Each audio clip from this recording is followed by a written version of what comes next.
Sadece kamu binaları değil, İstanbul'un tarihi semti Üsküdar'da bulunan Kuzguncuk Bostanı aslına uygun olarak yeniden dizayn ediliyor. Bostanın yeşil alanlarına dokunulmayacak, mahalle sakinlerinin tarım yapabilmesi için bahçeler oluşturulacak. Kuzguncuklular projenin bir an önce tamamlanmasını bekliyor.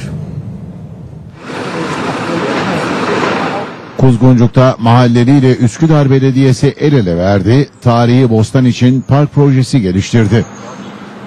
Kuzguncuk Bostanı semtin tam merkezinde kalan bir yeşil alan.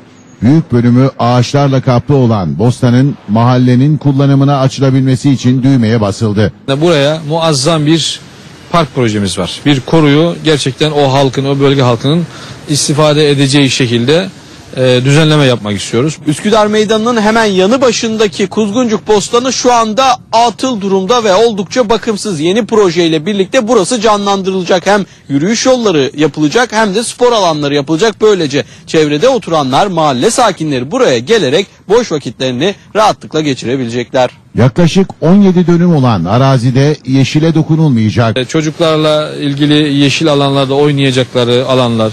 Hemen girişinde küçük bir sosyal tesis, yani ihtiyaçları temin etme babında, yoksa bir ticari gaye yok.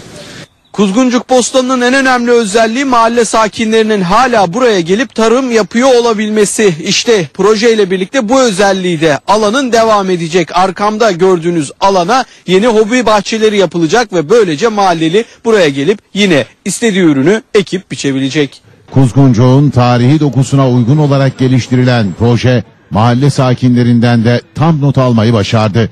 Çok eski bir bostan olduğu için bu bostanın değerlendirilmesi gerekiyor, topluma kazandırılması gerekiyor. Yeşil alan olarak Kuzguncuk'ta bir yeşil alan çok fazla yok. Güzel bir şey yapıldı. Mahalle halkıyla birlikte herhalde oturulup konuşulup yapıldı, yani projeyi takdir ediyoruz yani. Tarihi bostana yeni bir çehre kazandırması beklenen projenin 3 ay içinde tamamlanması hedefleniyor.